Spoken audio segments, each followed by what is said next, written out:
And after that, a New Jersey U.S. Senate debate with Democratic candidate John Corzine, a former CEO of Goldman Sachs, and Republican candidate New Jersey Representative Bob Franks. Our coverage from Edison, New Jersey begins live Sunday at 11:30 a.m. Eastern, here on C-SPAN. Next, a four-candidate debate for governor of New Hampshire. Democratic incumbent Jeanne Shaheen shares the stage with Republican candidate and former U.S. Senator Gordon Humphrey, Independent candidate State Senator Mary Brown, and Libertarian candidate John Babiarz. The debate was hosted by WNDS-TV in Derry, New Hampshire. It's about an hour.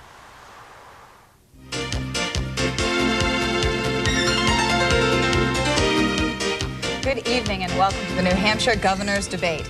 The general election is just over a month away. The corner office seat still up for grabs. And don't think the Republican and Democratic nominee are the only ones affecting this race. Even if Libertarian John Babiarz or Independent Mary Brown don't squeak out a win, their votes could certainly affect what is a tight race between the frontrunners. So let's get to them. All four are here. Let me quickly tell you how the format will work. We will have two phases to this debate. Round one, a straight question and answer segment with questions coming from our panelists. 4 questions, 3 topics: environment, youth, and we saved 2 spaces for education and taxation. Phase 2, hopefully we'll get these candidates to interact. Each person will be given the opportunity to ask a question of another. And please keep in mind, throughout the entire debate, a panelist may at any time jump in for clarification or a follow-up. So let's get to it. Introducing our panel first, Jack Gray, who is with WUNH Radio. Welcome. Thank you very much. Good to be here. And back again with us, Tom Fahey from the Union Leader. Hi, Alicia. Thank you for being here. Yeah, thanks for having me. We picked this order out of a hat, so we'll start with Senator Brown with the opening statements. Let me first say something about State Senator Mary Brown. You are a first-term senator. Senator Brown is a supporter of an income tax to fund education. She was elected as a Republican, but runs now as an independent for the governor's seat. Senator Brown is an accountant and a published author. Please, Senator, take 1 minute for an opening statement, if you would. Thank you, Alicia. Good evening, everyone. I am the only candidate with a long-term plan to fund public schools and end our reliance on unfair property taxes. We will lose this window of opportunity for true tax reform if we continue patchworking our budgets. My plan repeals the statewide property tax, the interest and dividends tax, the legacy tax, and the business enterprise tax. They are replaced with a 4% income tax that is constitutionally capped and dedicated to pay for public schools. We also cap local property taxes at no more than 2% of your home's value. This plan works not just for 2 years, but for the 21st century. We must find the courage to do what is right and fair for our students and for our taxpayers before it's too late. Thank you, Senator Brown. Gordon Humphrey, former 2-term Republican U.S. Senator, spent 1 term following that as a state senator, and his non-political career included being an Air Force and private business pilot. Senator Humphrey, welcome, and please take a minute. Thank you, Alicia. Good evening, everyone. Senator Brown, Governor Shaheen, John, I'm glad to be here tonight. First, a brief bio, if I may. My wife, Patty, and I have been married happily for 22 years. We have 2 children, of whom we're very proud. One is a child in public grammar school. The other child attends Bishop Brady High School. In the 1980s, I served our state as a United States Senator. I'm proud to say that I helped Ronald Reagan overcome double-digit inflation. It wasn't easy. It took a lot of tough votes, but we got the job done. And that's what leaders are supposed to do. And then I kept my promise to serve only 2 terms and came home. I've been supporting my family now as a small business person for the last 9 years. Well, that brings us to the present. Ladies and gentlemen, the crisis facing our state is a crisis of leadership. The first problem to solve is education funding. I have a concrete, sensible plan to fund education generously with increases in the future, and it requires no income tax. There will be no income tax if you choose me governor. We need a governor with the courage to lead. And on that basis, I ask for your support. I promise we'll have plenty of time throughout this to talk about education funding and income tax. Let's move on to Governor Jeanne Shaheen, who is a 2-term Democratic governor, before that a state senator. Governor Shaheen has rallied for statewide kindergarten and been the sitting governor through the bulk of what is now dubbed the education funding crisis. Thank you for joining us. Please take 1 minute for an opening statement, Governor. Thank you. Good evening. There's a lot at stake in this election, and a clear choice. This choice is especially clear on education funding. My plan keeps the $879 million commitment required by the school funding law, lowers the statewide property tax 10%, and keeps New Hampshire's taxes lower than any other state in New England. Gordon Humphrey is offering phony numbers and making promises he just can't keep. He arbitrarily cuts education funding to local communities over $100 million. That forces higher property taxes and puts us right back in court. And he wants a constitutional amendment that would take us back to an unfair system and unequal schools. That's wrong. There's nothing more important to our children, to our economy, and to our future than making sure we give every child the best education we can provide. I want to keep that commitment to our children and keep New Hampshire moving forward. I hope you'll give me your support. Thank you. Thank you, Governor. And John Babiarz, a Libertarian. He has never held a political office. Mr. Babiarz runs a computer company and worked to help get 15,000 petitions signed in this election so his party will appear on the ballot in November. Please, Mr. Babiarz, take a minute. Dobry wieczór. I'm a son of Polish immigrants. My father and my mother during World War II suffered government oppression. My father was taken by communists to Siberia, my mother to a Nazi work camp. I was fortunate to be born in the United States. English is my second language. I was fortunate and honored that I was able to serve the United States Air Force for 4 years. Today, I know this state faces a great crisis, but I understand that government is not the solution, it's the problem. And I'm here to finally settle the choice once and for all. Do we go to socialism or do we go for freedom? I'm for freedom and no income tax. Well, thank you very much. Now we are going to get this ball rolling. Mr. Fahey, we are starting with you, and I think the first question goes to Senator Brown. Right, thank you. I know we're going to get to education funding later when everybody will take the gloves off and get started. So we want to get a few other things out of the way first. One of the things we wanted to talk about tonight was the environment. Issues like sprawl, mercury emissions, trash imports, and that sort of thing. Senator Brown, what do you think are the top 3 environmental concerns you have, and how would you address them during your administration? Thank you very much for that question. The sprawl issue can be addressed, and certainly a lot of the problems we have with property that we can no longer afford to keep by reducing the property tax. New Hampshire has the highest property taxes in the nation. If we reduce the property tax, many of our farms and our historical places that are inherited by folks will not have to be sold because they can't afford to keep them for the property tax. I have a gentleman that lives right in our town in Chichester who has a farm that's been in his family for generations. And he's told me that his children cannot afford to keep it because of the taxes, and it will be sold and cut up. And I see I'm out of time, so I'll get to the other 2 in my next chance. Thank you. Senator Humphrey. Well, the first emergent issue is getting MTB, this additive, out of our gasoline that's polluting our wells. I'm a very assertive guy, and I know how Washington works, having been a United States Senator for 12 years. I'm going to be like Governor Gray of California and Governor Pataki. I'm going to lay down the law with the EPA and tell them that if they don't give us a waiver by a date certain, I am going to unilaterally ban the sale of this additive in our gasoline. The next thing I think is sludge, the import of sewage, concentrated sewage from Massachusetts. There are commercial interests, believe it or not, making money hauling Massachusetts sewage into our state. I think that's an outrage. Third thing is the disappearance of open space. I'm pledged to fund Governor Shaheen's land conservation program at $15 million. That's 5 times more than Governor Shaheen's appropriation. Thank you. Governor, please answer. Yes, thank you. I think we obviously have to deal with unplanned growth, with sprawl. I've done that. I've issued an order to all state departments to see how the state changes impact on sprawl. I think we do have to fund the Land and Community Heritage Program.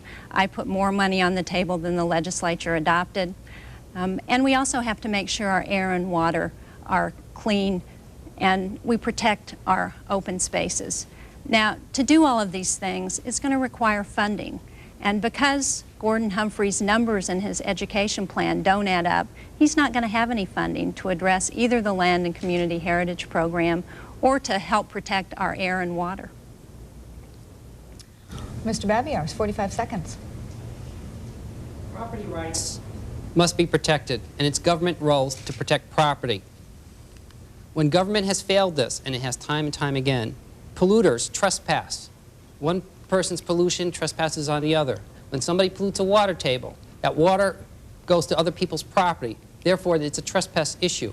Because the government should stop fraud and stop this type of pollution, government has the enforcement, and they should step in at that point. But remember, the government must enforce property rights. Moving on, Jack Gray, I think you're up next. Our youth representative here with us tonight. Go ahead, you have a question on that topic. For Senator Humphrey, one of the major concerns of younger people is whether they will be able to find good employment when they complete their education. Some college students who'd like to stay in New Hampshire worry that they may have to leave the state in order to find a good-paying job. If elected, how do you intend to bring more diverse and high-quality jobs to New Hampshire? A good question. Young people are leaving our state because we're not producing enough exciting 21st century information age jobs. In order to do that, we have to ensure that we conduct our affairs in such a way that we don't need an income tax. And we're not going to have one if I'm governor. We're not going to have an income tax. We're going to attract that capital and that talent that will generate the exciting information age jobs that our young people want. Furthermore, I'm a techie. I was the first U.S. senator to substantially computerize his office. I understand this stuff both in terms of the technical aspects and the ramifications in terms of economic development. The bottleneck in our state is that we don't have enough access, high-speed information, high-speed internet access. I understand the problem, and I'm going to break that bottleneck, and we're going to get high-speed internet access in our rural communities so we can create these kinds of jobs for our young people. Thank you. Thank you, Governor. New Hampshire actually is a leader in this new high-tech economy. We've created 50,000 jobs since 1997. Many of those are very good high-tech jobs, and it's important for us to have good jobs for the young people of this state.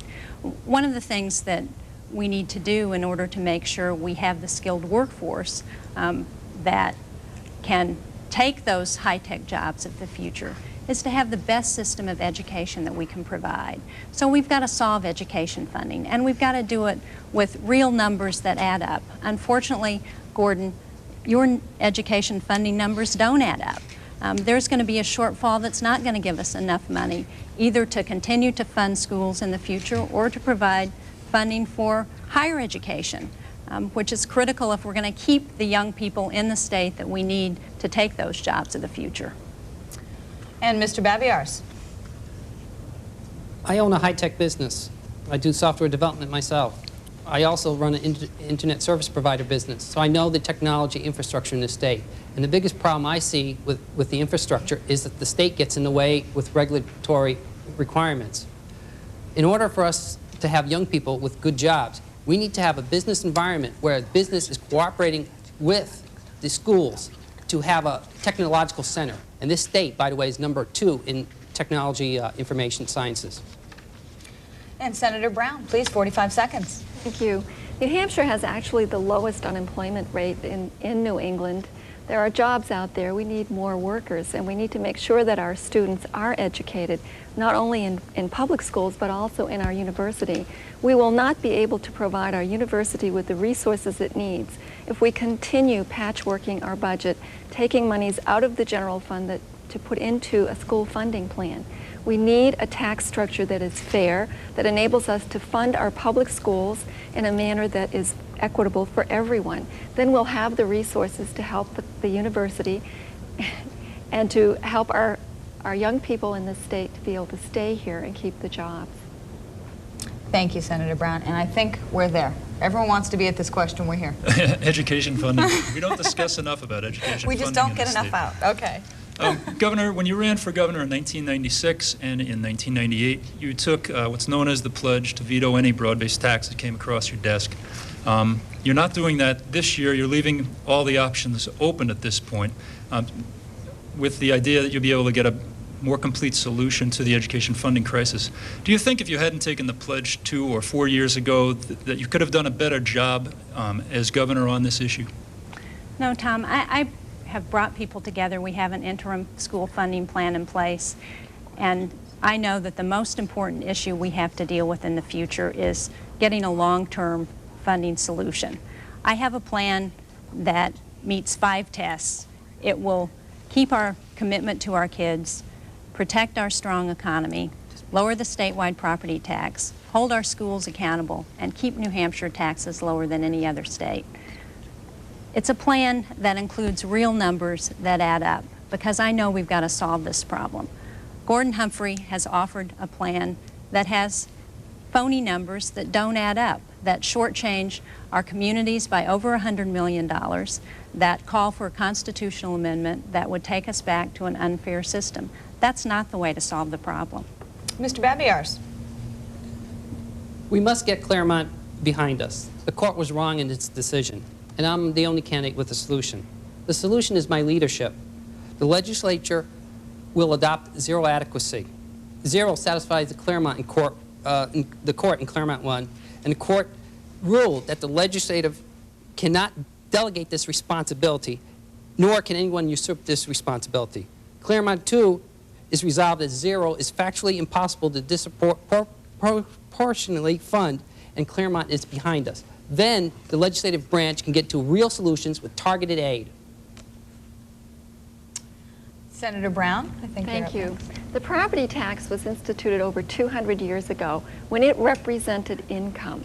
Today it is not sensitive to your income. The reason we are in this problem is because of our over-reliance on property taxes. Now we not only fund the local town tax, the local school tax, and the county tax, but a significant amount of state government, the state school funding part, is now with a property tax. You don't fix the problem of high property taxes by creating another level of property taxes.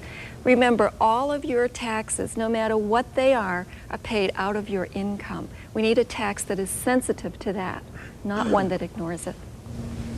Thank you, Senator. And Senator Humphrey, 45 seconds, if you would. Well, my plan funds education generously at $825 million. That's triple the level of 1999, and we'll increase that as we can, but not so fast that we require an income tax. We'll have no income tax if I'm governor. Here's how I do it. Please bear in mind this cheerful fact. State revenues have grown during the last 5 years, each of the last 5 years, on average by more than 8% per year. Any governor who's determined to manage can manage well within that kind of revenue growth. So here's how I'm going to do it. We're going to channel more of that growth into education, and necessarily the non-education side of the budget will have to grow more slowly. Now that's the tough love part of the equation. If we want to fund education generously and without an income tax, and that's my determination, then we have to moderate the rate of growth in this non-education side to 2.5% per year. Thank you. Senator, if I could follow up on that. Your plan for education involves, one, the passage of some kind of a constitutional amendment, and two, it would adjust this formula by which towns are now reimbursed for each on a basis of per student population. But to do that, legislators have to vote to cut aid to their towns. If they don't want to cut aid to their towns and see property taxes go up, what's Plan B under a Humphrey administration? Tom, I have to disagree with you. My plan funds education at $825 million. We'll increase that as the economy grows and state revenues grow, but we're not going to increase it on the basis of an income tax. Now, the plan I've just described has nothing to do with a constitutional amendment. Over and above that, 2 years down the road, I want to get before the people for their decision. A constitutional amendment doesn't take us back, doesn't overturn Claremont except in one narrow respect, and that is to discontinue this donor town concept. We can do very nicely without that. The entire amount of money the donor towns send in this year, this fiscal year, 2001, is $24 million. Out of $825 million of expenditures, only $24 million comes from donor towns. It's not worth the poisoned relations between communities. Let's keep this moving. We want to give everyone the same amount of time, so we will continue around the circle, I guess taking a little bit of a follow-up. Governor, if you could follow up a little bit to what you said as well, maybe taking the same idea of what if the legislature doesn't agree with whatever plan you come up with, are you going to come up with a backup? Well, that's why I've said we've got to look at the choices that we have before us. As I've indicated, my first choice is a video lottery limited to the state's racetracks. But we've got to solve this problem. The future of our children depends on it. And the fact is, Gordon Humphrey, what you're proposing does not meet the requirements of the law that the legislature passed. The legislature has determined that the cost of education funding next year is going to be $879 million. Your plan doesn't add up to the right numbers. You're going to put us right back in court. And you're going to reduce aid to every single community in the state. Tom Fahey's right. How are you going to get the legislature to support that plan? More to come. Mr. Babiarz, if you could take the same amount of time and answer what kind of backup plan you would also have, and if you could also explain a little bit more what your plan actually is. First of all, the court created tension by putting the legislative branch under a deadline, and to get around that deadline, what they did was they passed a bad bill. What we can do is reset that by saying that the state level of adequacy is 0. It's not to say we don't believe in education, but set it to 0. That gets rid of donor towns. That gets rid of receiver towns. Now we can go and work on targeted aid, and I think that's where we have to go back to. Senator Brown, back up to an income tax. Thank you. I want to point out, first of all, that I think a plan like this would already be in place, except, Governor, that you worked so hard to make sure the income tax didn't come to your desk. I'm confident as an independent that I can bring the two sides together to get this done. If I don't succeed, we're no worse off than we are right now. We will be looking at patchwork budgets, unfortunately, but I intend to give it every effort to bring out the best in people, to show the vision for New Hampshire. I believe with that leadership, we can do it. I think Jack's going to take us into another question along this education lines. Jack. Exactly. While much of the focus of the education funding issue is on grades K through 12, the cost of a higher education in the university system is a huge financial stretch for some and just plain unaffordable for others. With the cost of a college education at UNH in Durham, including tuition, room and board, mandatory fees, and meals, at $12,548 a year for a New Hampshire resident and $21,618 for an out-of-state resident, many young people are graduating with tens of thousands of dollars in debt. If elected, with regards to education funding, how will you direct more money to the university system to help make a college education more affordable? Mr. Babiarz, this round begins with you. We need to have industry involved. Because the culture we're going into is high-tech, we need to get more high-tech involved in our university systems. Through this partnership, industry with educators, we can come up with a solution that brings our young adults into the 21st century. And I think that's the way we can do it without taxing anybody. Senator Brown. Thank you. We have to solve our funding problem because we need money for the university system. We have the lowest percent of in-state students attending our university. Only 50% of the population comes from New Hampshire. I would like to see state dollars put into a scholarship program for in-state students so that the money is channeled through our students. We can do that when we solve the bigger dilemma we have, which is stressing our budget terribly now, which is the school funding problem. I think higher education is part of our responsibility. We need to make sure the university has the resources and that the citizens of New Hampshire have the ability to go to the university. Senator Humphrey. Thank you. Well, I want to move the UNH system up in our list of priorities, but I don't want to promise the moon. There's only so much money. We can move the UNH system up in priorities, but we're not going to get so generous that we require an income tax. I think that's the medicine that will kill the goose that lays the golden egg. We'll fund the UNH system as well as we can, but without an income tax. But we also need to get the business community more involved. We need more work-study programs. Frankly, we need more businesses putting scholarships on the table. We need a lot more creative outside-the-box thinking. I'm afraid the UNH system, though it is making progress, is still pretty much takes pretty much an ivory tower approach to its responsibilities. We need more interchange between the UNH system, even more, ever more, between the UNH system and the business community. We need some innovative thinking on both sides. And Governor Shaheen. Yes, thank you. Higher education is especially important today in this new high-tech economy, and there's no issue where there's a clearer distinction between Gordon Humphrey and me than on our support for higher education. Every year that I've been governor, I've increased support for our university system and for our community technical colleges.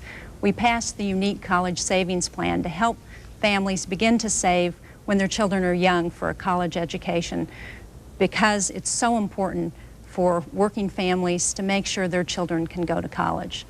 Gordon Humphrey, when you were a U.S. Senator, you voted against college loans. You consistently opposed support for education.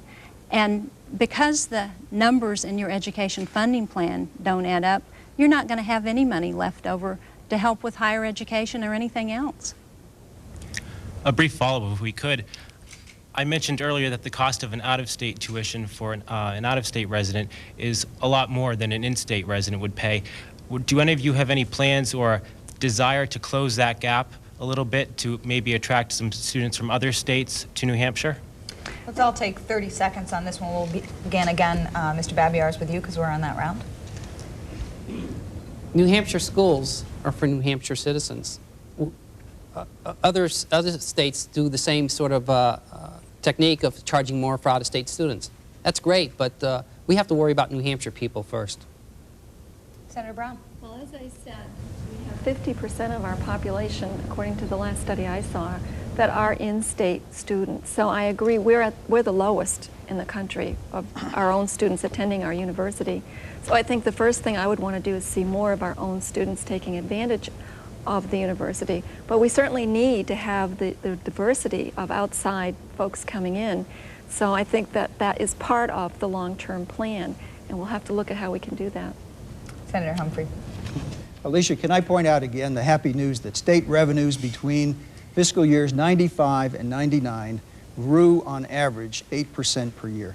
Our budget is now, our state budget is now, annual budget is now $1.8 billion per year. I'll move the UNH system up in priorities, but still there's a limit. We're going to live within a budget if I'm governor. We're going to do as well as we can, but without an income tax. Now, our governor has promised us the moon tonight. I hope before the program is over, she'll tell us how she's going to fund all this new spending. Please, tell us. Governor, tell us.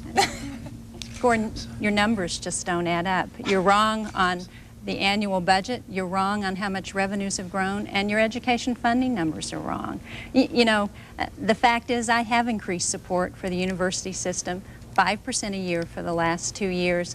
Working with the trustees, that's what they've said it's going to take to stabilize tuition, and that's what I intend to do. I have been fiscally conservative. The rate of growth of spending in my budgets has been less than the last 3 Republican governors. Thank you, Governor. Let's get into the second section we have for this debate. We've got some information out now. Let's get the candidates to interact. We hope you guys will all talk about the issues with each other. This is how it's going to be. When it is your turn, you will have 45 seconds to make a statement, bring up a topic, and ask a question of any other one candidate. The candidate you ask that question of will have 30 seconds to respond, and then it'll come back to the originating candidate who will have 30 seconds to make a rebuttal. We'll go around a circle so everyone has an opportunity to do this. Senator Brown, we are going to start with you, so please take some time to make a statement, take us into a topic, and ask a question of whomever you would like. Governor Shaheen, I'd like to tell you a story about an elderly lady in our town. I think it could be in any town in New Hampshire. When she was in her 90s, she was forced to leave her home to go to a nursing home, and after she passed away, it was discovered that she lived in only 2 rooms of her house, that she heated it with wood because the property taxes consumed so much of her Social Security income. Now, I know that with you and your husband, you have a very good income, and probably you're paying far less, maybe 2% of your income in property tax. How do you feel this is fair, Governor, and how do you plan to fix it? Thank you, Mary. The fact is, I appreciate the concerns, especially that people on fixed incomes have with the high cost of property taxes. And when we passed our interim funding plan, we lowered property taxes for people in 80% of the community statewide. I'm going to solve education funding long term, but my goal is not to pass an income tax. My goal is to solve the problem. I want to know that what we do is not going to have any negative effect on our businesses, on our economy. I want to get a system that's going to be fair for the people of the state, that's going to keep us competitive with our other New England states, that's going to lower the statewide property tax, and that's going to hold our schools accountable. That's what I intend to do. Thank you, Governor. Senator Brown, back to you. Governor, you have expressed your interest in using gambling to solve this long term as you have just described. And gambling, we all know, is very, very volatile. It has a lot of social problems. 2% of people who gamble end up being chronically addicted to it, which means broken homes, bankruptcies, and all kinds of social problems. Is that your long-term solution? Well, Mary, as I've said, my commitment is to solve this problem. It's not to enact an income tax or a video lottery. I think the issue is, how do we solve the problem? How do we do that in a way that's going to be good for New Hampshire, that's going to be good for business, that's going to be good for our economy, and that's going to solve the problem for our children? The fact is, I've got a plan that sets out that test, those tests that I think we need to do, and it's a plan that doesn't have phony numbers, that doesn't make promises that we can't keep. I think what Gordon Humphrey is offering is a plan that doesn't add up. He lowers the $100 million. My turn? Your turn. 45 seconds. Make a statement. Ask a question if you would. I would like to, surprise, I'd like to ask a question of Governor Shaheen. I don't really like this sort of confrontational format, but I'm just going to play by the rules here. Governor, you've mentioned my name by actual count 10 times tonight. Thank you very much. I wish you would mention just once before the program is over, I wish you'd tell us just once how you intend to pay for all this increased spending. On education alone tonight, you've said you're going to increase spending next year by $54 million, and the year after that by $54 million. That's $108 million on top of $825. Governor, tell us, please, how are you going to pay for that? Is it an income tax? Is it gambling? Have you reached a decision now after 4 years, or are you still talking in circles? What's the plan, Governor? How will you fund it? Please be explicit. Gordon, the $879 million that education costs next year isn't my number. That's the number that's required by the law that the legislature passed. And my plan is very explicit about how it's going to come up with the money. I'm going to give it to you, since you seem to not understand that I have a plan. Would you show me where it says how you will fund it? And what I think you should do, Gordon, is that you should read that, because that explains our education funding law and tells you why, in order to stay out of court, we've got to fund education at that $879 million figure. Senator Humphrey, back to you for 30 seconds. I'll ask the question again. Governor, where are you going to get the money? You have to increase spending next year, according to your thesis. Where are you going to get the money? I'm going to moderate the rate of growth on the non-education side to 2.5%. That's a fairly disciplined budget. It's doable, but it's disciplined. That'll generate enough money to pay for education without an income tax. But you want to spend $108 million on top of $825. So I say again, it's not in here, I've read this already. I say again, or I ask again, with all due respect, after 4 years you really should have an answer. How and where are you going to get the money? Is it an income tax? Is it gambling? Or are you still undecided? Gordon, you need to be honest with the people of New Hampshire.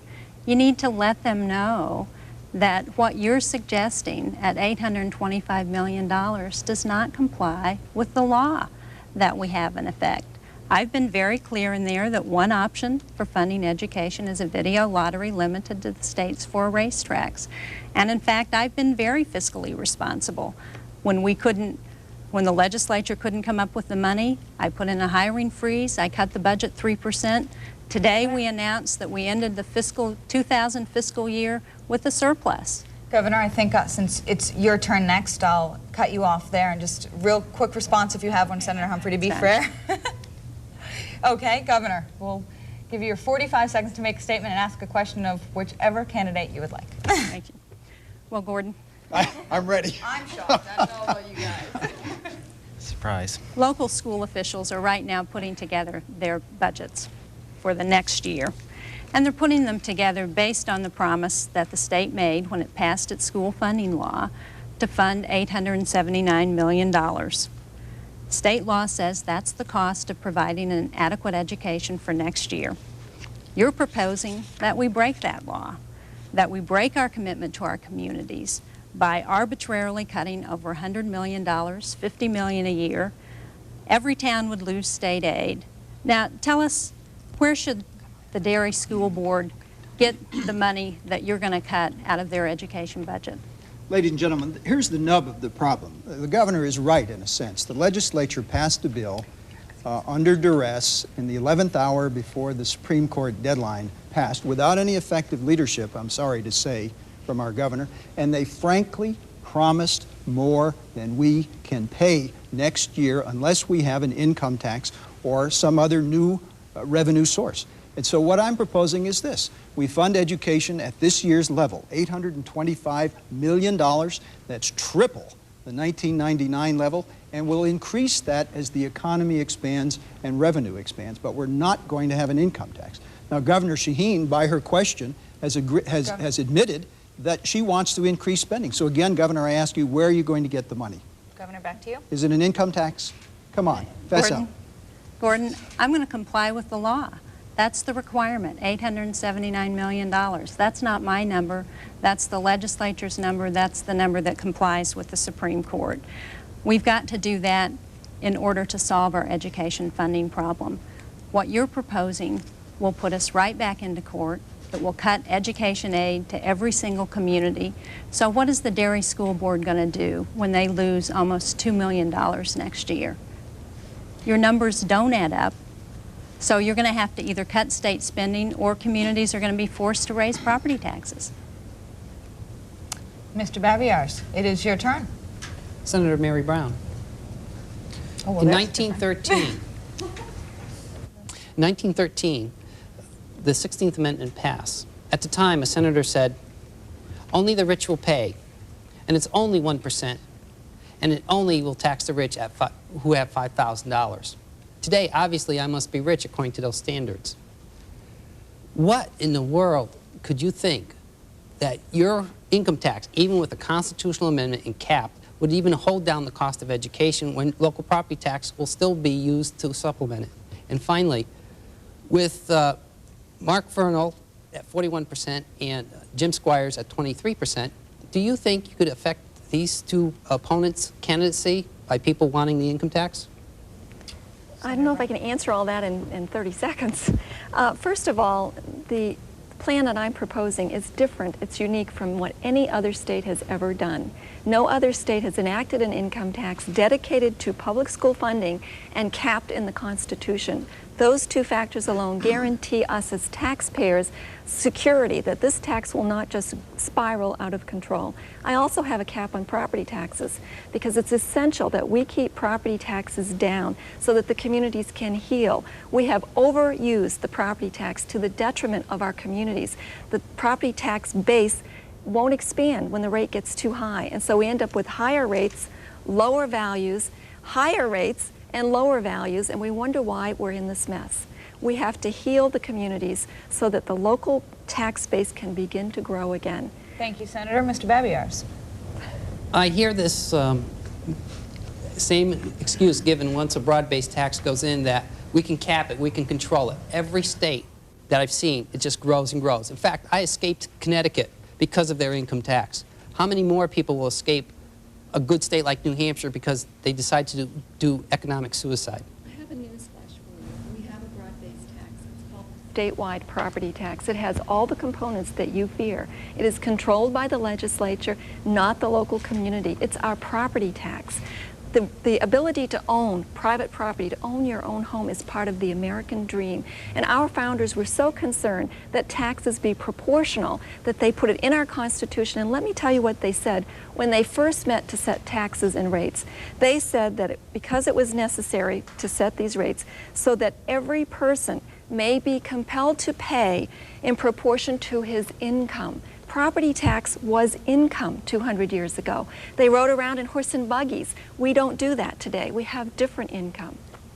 Senator Brown, I just wanted to interject here.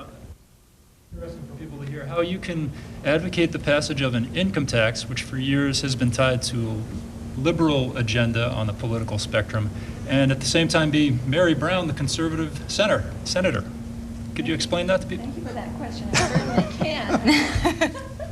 I've either lost my mind or I've looked at the numbers, I've looked at the situation, and I believe that if we continue down the road of patchworking our budget, we take away from our general fund that we need to do the things the state government is responsible for, and we continue to put the burden on property taxes.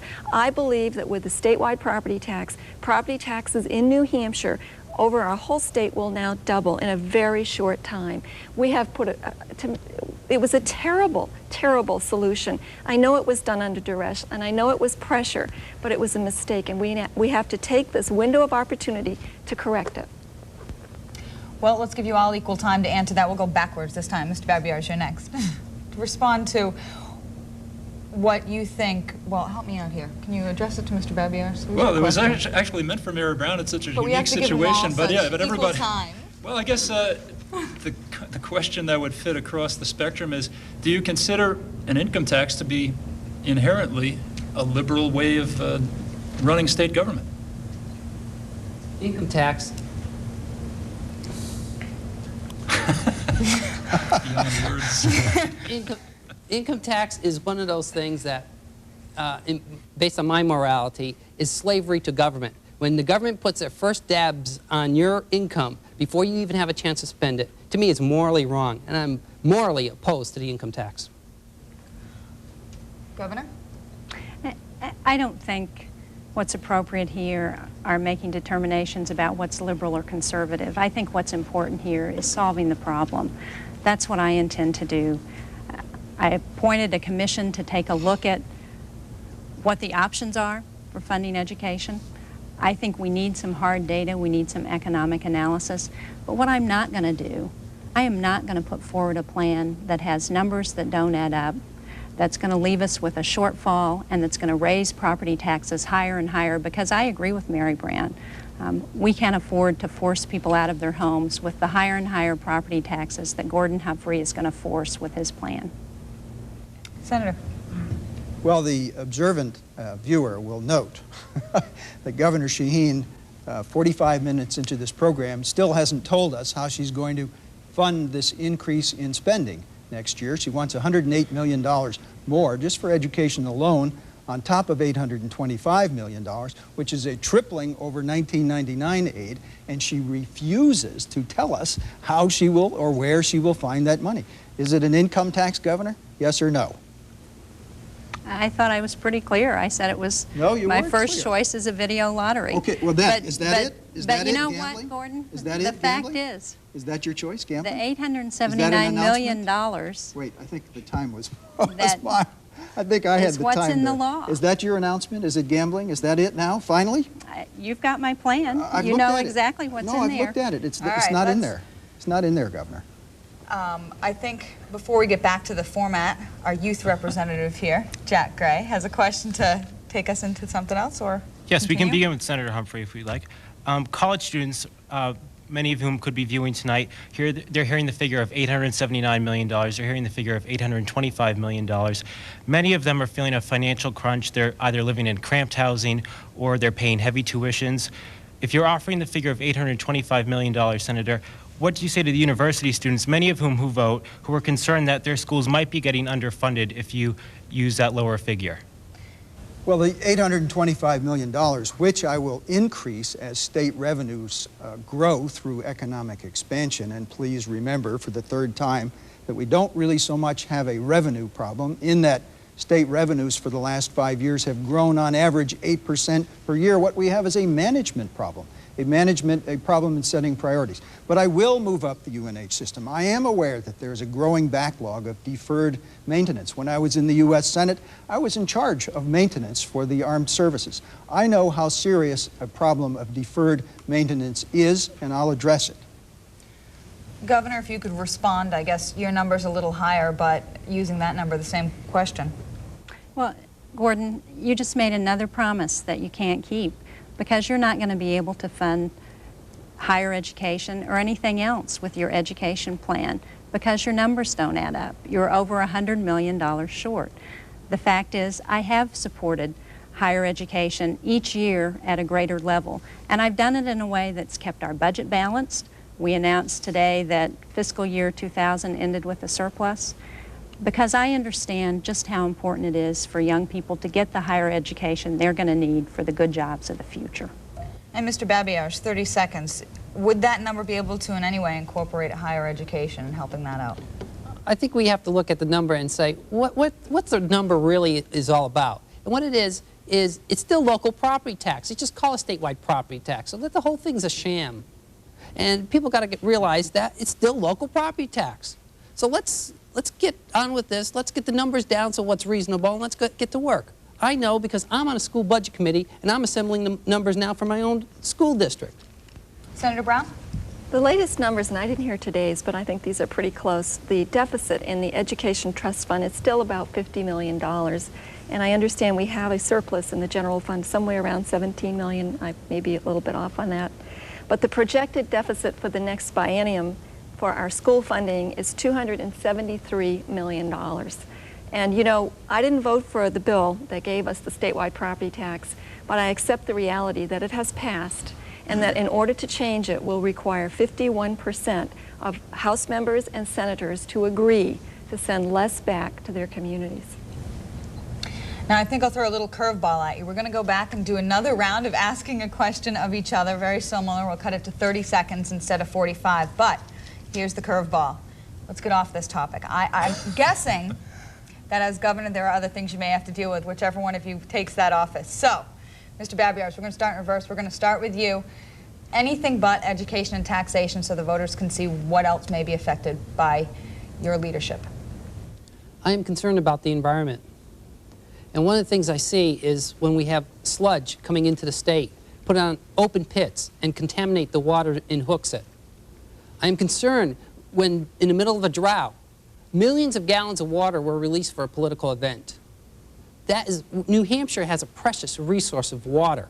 And I don't think we need to waste it. I think we need to conserve it. And it's not just for us, but for future generations. And I think water is very important. Do you have a question for specifically one of the other candidates? You didn't say it was a question and answer session. Yes, I'm sorry if I didn't make it clear. Another round of the same kind of thing, but cutting it down to 30 seconds. You can use that to pose it to another candidate. Your Excellency, you're in charge of the environment, in fact, of our whole state government. In fact, why did you allow sludge to be dumped in an open gravel pit that polluted the water of Hooksett?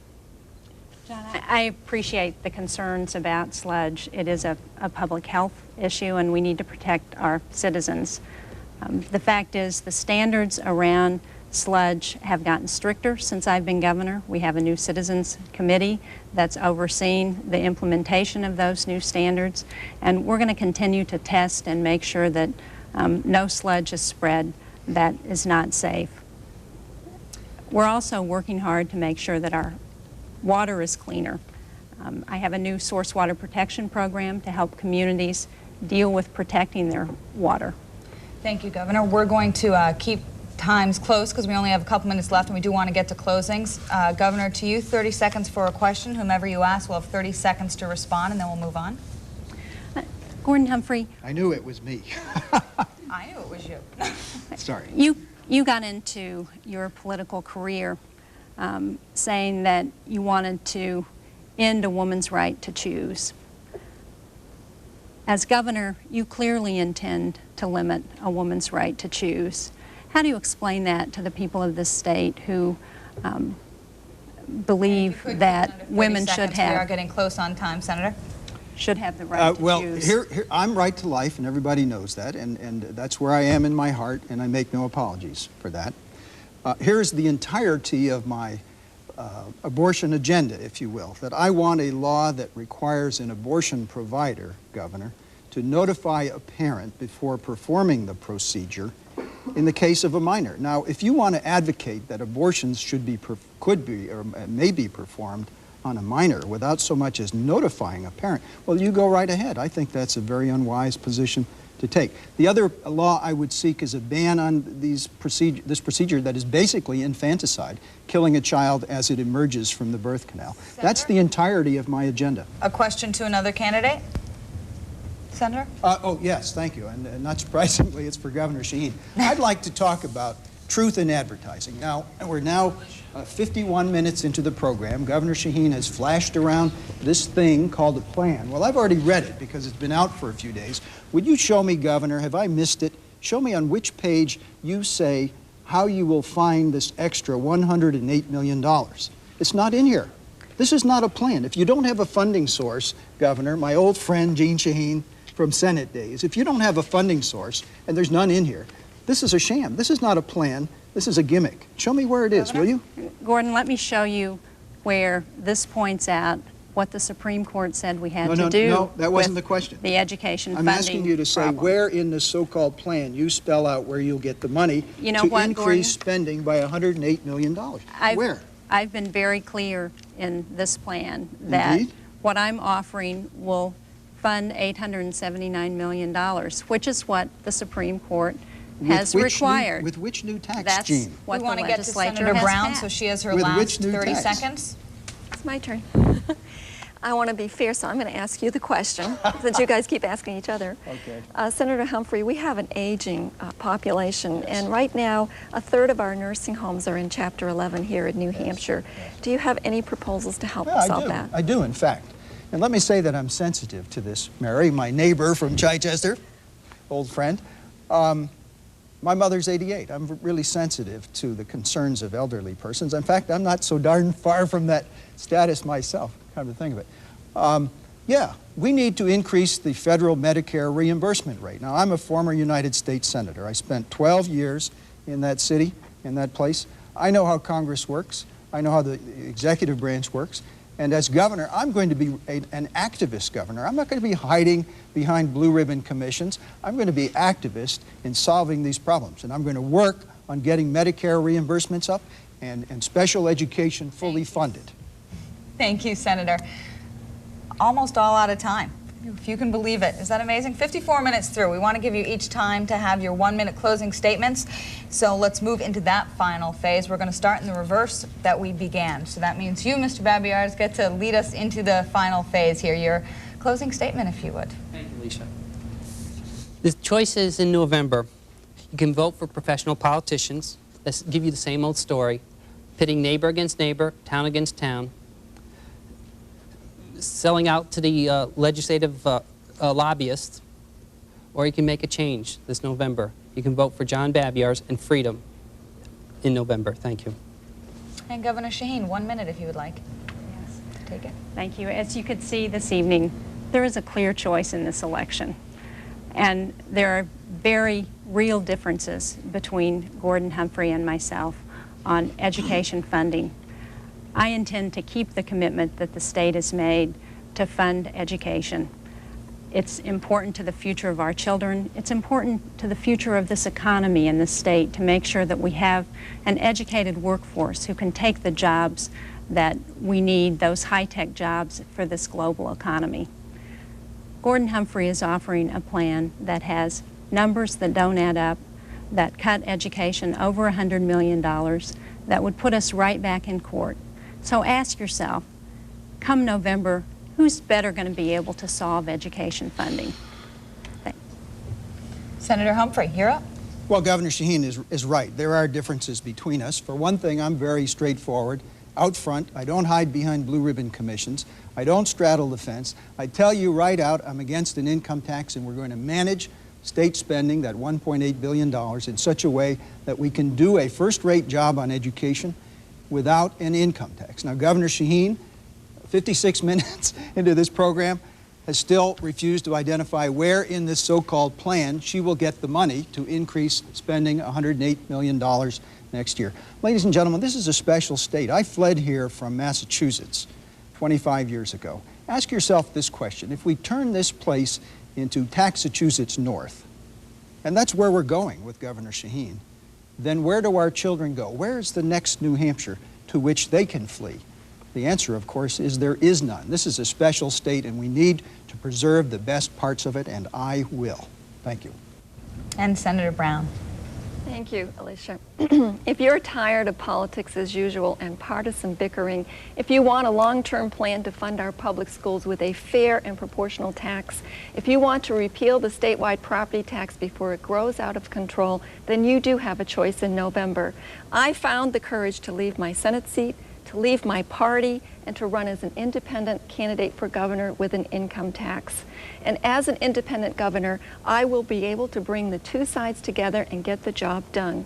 If you agree, please find the courage when you're in the voting booth to vote for an independent. Together, we can get this done. Well, thank you, Senator. Well, I have to ask you guys, I'm going to put you two on the spot now. Is there a winner of this debate? Immediate reaction as journalists, you know, it's always the question the next day. Who won the debate? I know. That's why I have you here. I'm not going to pick a winner of this debate. I have to deal with all these people on a daily basis. I think they all did well. I think the education funding and the environment issues are two big ones for younger voters. Don't underestimate the youth vote. They pay attention, and I think they'll look closely at all of the candidates and decide whose positions they like best. Now, you are in that category of people who vote the least. Do you think maybe what the candidates said today will help get some of your peers out to vote? Hopefully. A lot of them are watching back at UNH, so hopefully I think they will. It's a good turnout. It's a politically active campus, and people are concerned. This is going to have a big impact on our lives, especially in our education. Absolutely. Well, thank you. I'd like to thank you both for joining us. Appreciate the time. And we are out of time. I would like to thank Governor Jeanne Shaheen, Senator Humphrey, Mr. Babiarz, and Senator Brown for spending this hour with us tonight. And thank you all for allowing our viewers to see you all together. 5 weeks goes fast on the campaign trail, and information is coming out fast and furiously about all of you who are running. Tonight's debate